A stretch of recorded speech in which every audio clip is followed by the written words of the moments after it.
Salut à tous, bienvenue dans cette présentation. Moi c'est Jonas, on se retrouve pour voir comment configurer un point d'accès sans fil. Ok, le rôle du point d'accès sans fil dans un réseau, c'est de fournir les liaisons sans fil au périphérique d'utilisateur final. Vous pouvez avoir un ordinateur, un téléphone Android, un iPhone, une imprimante sans fil, des caméras IP qui souhaiteraient avoir des connexion sans fil afin d'accéder au réseau. Donc, vous devez avoir un périphérique, n'est-ce pas, connu sous le nom du point d'accès sans fil. Il est aussi appelé routeur à service intégré parce qu'en son sein, il contient d'autres périphériques. Le premier, c'est le point d'accès sans fil lui-même, représenté par ses antennes, n'est-ce pas? Le deuxième périphérique, c'est le routeur. Le routeur là est représenté par ses ports Internet. Ok? Voilà. Nous avons vu que les routeurs, son rôle, c'est d'interconnecter des réseaux différents. Donc, ces ports vont nous permettre d'avoir une liaison vers un autre réseau différent du réseau dans lequel nous sommes. Ok? Ça peut être un réseau du fournisseur d'accès Internet, soit un autre réseau. Le troisième périphérique, c'est les commutateurs représentés par ces quatre ports Ethernet RJ45. Ok, voilà, entourés par la couleur jaune clair. Ces commutateurs vont nous permettre d'avoir des liaisons filaires au sein de notre réseau local. Il y a aussi un pare-feu, n'est-ce pas, le pare-feu intégré pour la sécurité. Alors, passons directement à la configuration. Nous devons avoir un ordinateur. Alors, quel type de liaison sera établi entre les routeurs sans fil et l'ordinateur? C'est recommandé d'utiliser une liaison Ethernet câblée. Ok, voilà. Nous devons prendre un câble RG45, n'est-ce pas, de type droit. C'est ces câbles que nous allons connecter sur l'ordinateur et puis sur l'un des ports Ethernet, donc du commutateur. Ça peut être Ethernet 1 ou Ethernet 2. Prenons Ethernet 1. Pourquoi utiliser le câble droit? Eh bien parce que la connexion est établie entre l'ordinateur et les commutateurs intégrés au sein du routeur sans fil. Ok? Voilà. Et pourquoi on n'a pas utilisé une liaison sans fil? La liaison sans fil peut être aussi utilisée, mais c'est beaucoup plus recommandé d'utiliser la liaison filaire pour éviter les interruptions, n'est-ce pas, des connexions au fur et à mesure que les modifications sont effectuées. Nous allons aller sur les paramètres réseau pour bénéficier de adresses IP provenant de notre routeur sans fil. Nous allons prendre l'option DHCP. En prenant l'option DHCP, il y a le processus qui doit d'abord se passer. Vous voyez directement, je m'excuse. Là, on a écrit DHCP request successful. Donc, nous bénéficions déjà d'une adresse IP 192.168.0.100, les masques 3 x 255 et la passerelle c'est 192.168.0.1. Donc, c'est ça l'adresse du point d'accès que nous allons utiliser, n'est-ce pas, dans notre navigateur pour avoir accès. Donc, quand vous payez un point d'accès sans fil, sûrement ces informations, entre autres, l'adresse IP, l'adresse réseau, les masques, les paramètres de connexion, les noms d'utilisateur et les mots de passe. Nous allons lancer notre navigateur, ça peut être Firefox, Chrome, Safari, etc. Et nous validons par entrée. Là, on nous demande de nous connecter. Nous tapons admin, le nom d'utilisateur, le mot de passe est toujours admin. Et donc, ça dépend d'un point d'accès à un autre. Et là, directement, check-bam, vous voyez que nous sommes dans l'interface graphique, n'est-ce pas, de notre point d'accès. Ça, c'est le nom du point d'accès, n'est-ce pas, sans fil. Ok, voilà. La version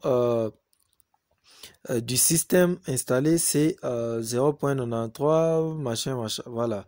Alors, ce qui est important ici, c'est de vous montrer que directement, nous sommes dans une rubrique appelée Basic Setup, donc la configuration basique. Vous voyez, nous avons la partie Internet, ça c'est pour configurer l'adresse IP pour les ports, n'est-ce pas, les ports Internet dont nous avons parlé tout de suite là. Ok, pas ici. Ça, voilà. Donc, au cas où nous avons besoin de nous connecter vers un autre réseau, nous allons configurer l'adresse IP, le masque sur cette interface. Et comme les points d'accès sans fil nous offrent une connexion en mode graphique, c'est la raison pour laquelle vous voyez cette partie ici. Pour l'instant, la partie qui va nous intéresser, c'est la partie Network Setup, donc notre réseau local. Vous avez vu que l'adresse que nous avions obtenue, c'était 192.168.0.100. Et vous allez voir ici que l'adresse de démarrage, c'est 100. Pourquoi? Parce que ici, le serveur DHCP est incorporé. Et c'est ce serveur qui donne les adresses IP automatiquement en commençant par 100 selon la configuration par défaut. Nous pouvons changer l'adresse réseau, n'est-ce pas? Ici, nous pouvons mettre 10 par exemple. Quand nous mettons 10, ça veut dire tout simplement que nous serons dans un réseau 192.168.10.0. Le masque 3 fois 255. Et si le serveur DHCP est désactivé, nous ne pourrons jamais bénéficier ou soit avoir les adresses IP provenant de ces serveurs. Donc, il faut toujours l'activer. Très important. Vous pouvez définir l'adresse de débit, n'est-ce pas? L'adresse par laquelle on va commencer pour l'attribution. Ici, par défaut, ça commence par 10. Par 100 plutôt. Nous allons prendre 10. C'est que la première adresse que nous allons obtenir dans les réseaux 192.168.10.0, c'est 192.168.0.10, n'est-ce pas? Maximum number of users. Donc, le nombre maximum d'utilisateurs, c'est 50. On peut modifier pour aller, par exemple, à 80. Donc, ça va dépendre de la taille de votre réseau. Static DNS, on peut donner l'adresse toujours, l'adresse de ce serveur DHCP 192.168.10, n'est-ce pas? Et puis, point 1. Donc, la première adresse dans la plage utilisable est attribuée automatiquement, n'est-ce pas, au routeur. Donc, ce que nous allons faire, c'est de sauvegarder les modifications. Voilà, quand nous allons faire ça, nous allons rentrer sur notre ordinateur. Vous avez vu que directement la connexion est perdue. Pourquoi? Parce que l'adresse IP a été modifiée. C'est pourquoi on écrit request timeout. Donc, nous allons rentrer sur notre carte réseau. On rentre dans l'attribution statique, n'est-ce pas? Après un moment, on va basculer pour avoir les informations DHCP. Et vous voyez directement que la première adresse que nous avons obtenue, c'est 192.168.10.10 tel que nous avons voulu. Et le serveur DNS, c'est 192.168.10.1. Voilà, ok. Donc ça, c'est très, très important. La deuxième des choses que nous devons faire, c'est de relancer notre navigateur, ok, pour configurer les réseaux sans fil en question. Cette fois-ci, nous allons taper l'adresse 192.168.10.1. Et là, le nom d'utilisateur admin, mot de passe admin. Paramètres que nous pouvons changer sans trop de gymnastique. Et là, nous y sommes. Nous allons cliquer sur l'onglet Wireless, n'est-ce pas? Et là, qu'est-ce que nous allons faire? Nous allons Network Mode. Nous devons laisser par Mixed, n'est-ce pas? Donc, c'est un mode mixte qui prend différentes versions, n'est-ce pas? Différentes variantes des modes, n'est-ce pas? Des points d'accès sans fil. Ici, nous allons laisser les network SSID. Nous allons écrire par exemple Wi-Fi test, n'est-ce pas? Test. Voilà. Ici, je vais quand même vous montrer quelque chose. Regardez, ici, on a écrit Mixed BG, Mixed Mode, n'est-ce pas? Wireless G Only. Donc, la norme 802.11, c'est la norme Wi-Fi. Et il y a aussi différentes variantes. Il y a la norme G, la norme B, la norme N, ainsi de suite. Il faut prendre Mix. Pourquoi? Parce que si la norme est fixé sur G, il n'y a que les ordinateurs qui ont la norme 802.11G qui pourront se connecter au point d'accès sans fil. Et ceux qui ont la norme 802.11B ne pourront jamais se connecter. Ok? C'est pourquoi il faut laisser sur le mode mixte. Voilà. Le nom a été changé, n'est-ce pas? Radio Band, ici, on laisse pour l'instant par défaut. Et la chose très importante, c'est que le SSID Broadcast doit être activé. Ça veut dire tout simplement que lorsque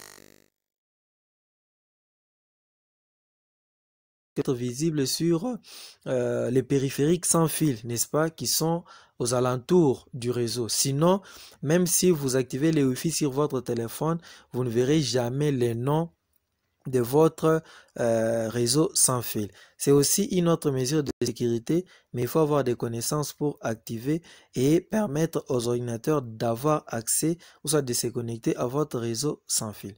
Après avoir fait ça, nous allons entrer dans Wireless Security. Ici, il n'y a pas trop de commentaires. Les mots de sécurité, nous allons prendre WPA2 personnel et nous définissons les mots de passe. Notre mot de passe pour l'instant, prenons Cisco 2021. On est en 2021, n'est-ce pas? Et après avoir fait ça, qu'est-ce que nous allons faire? Nous allons juste sauvegarder, n'est-ce pas, les modifications que nous venons d'effectuer. Et là, il n'y a pas de perte de connectivité. Pourquoi? Parce que l'ordinateur que nous avons utilisé pour accéder au routeur sans fil la connexion a été établie via les câbles, n'est-ce pas? Voilà, donc on s'en fout du mode ou soit du SSID que nous avons modifié. Et là, pour faire les tests, nous allons prendre un ordinateur, n'est-ce pas? Voilà, nous allons prendre un ordinateur qui va se connecter cette fois-ci en sans fil. Et là, pour y arriver, nous allons prendre la carte réseau sans fil. La première des choses, c'est d'enlever la carte Ethernet. Ok, il faut d'abord éteindre l'ordinateur, n'est-ce pas? On enlève la carte Ethernet et nous allons remettre la carte sans fil et puis on allume l'ordinateur. Et là, qu'est-ce que nous allons faire? Nous allons aller dans Desktop, on clique sur PC Wireless. Ok, voilà. On va dans Connect pour voir les noms du point d'accès qui pourra se connecter. Voilà, c'est toujours default. Or, nous avons changé le nom de notre point d'accès en Wi-Fi test, je pense, oui. Nous allons rentrer Wireless WPA2 personnel. Ok, voilà. Il faut vérifier. Voilà, le nom n'a pas été enregistré. Wi-Fi test. Et puis, qu'est-ce que nous allons faire? Nous allons enregistrer. Après avoir enregistré, il faut aussi vérifier que notre sécurité, notre clé, notre mot de passe pour se connecter a été aussi sauvegardé. Et là, qu'est-ce que nous allons faire? Nous allons rentrer ici pour actualiser. On fait refresh et vous allez voir que voilà, nous avons les réseaux Wi-Fi test qui apparaît. Et là, on clique dessus, connect. Le mot de passe que nous allons entrer, c'est Cisco 2021. Et puis, on clique sur connect. Si la connexion est établie, on va dans Profile pour vérifier. Voilà. Voilà, on rentre dans Link Information. Vous allez voir qu'il y a une connexion qui est déjà établie. Et là, pour vous prouver ça, vous allez voir que là, nous avons une liaison sans fil, n'est-ce pas? Représentée par les ondes électromagnétiques, les ondes radio. En fait, on s'en fout du genre d'ondes qui existent. Donc, nous, on a besoin juste d'une liaison sans fil. Et là, qu'est-ce que nous allons faire? Sur l'ordinateur connecté en sans fil, nous allons aller sur la carte réseau pour voir les adresses IP, n'est-ce pas, qui sont configurées là. Voilà, en DHCP, vous voyez qu'on lui donne la deuxième adresse. La première, c'était .10 et là, c'est .11. Vérifions si il est à mesure, n'est-ce pas, de communiquer avec son homologue qui est de l'autre côté connecté sur le commutateur. Voilà, on va faire ping 192.168.10.10. Et voilà, la connexion passe. Pourquoi? Parce que c'est 192.168.10.10 qui lui répond. On va vérifier avec la passerelle. Vous voyez que ça fonctionne à la perfection. Ok?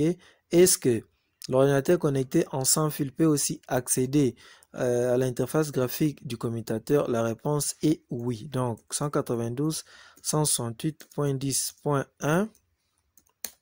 Et là, nous avons notre formulaire pour nous connecter. Et voilà, nous y sommes. Donc, vous pouvez vous exercer, n'est-ce pas, autant que vous voulez pour voir comment configurer, changer les noms d'utilisateurs, les mots de passe, ainsi de suite. Pour que cette vidéo ne soit pas vraiment très longue, nous nous arrêtons par ici et je vous donne le rendez-vous dans la vidéo prochaine, ok? N'oubliez pas de vous abonner et de retrouver dans la description les liens vers notre groupe Telegram dans lequel nous échangeons des idées. Merci et au revoir.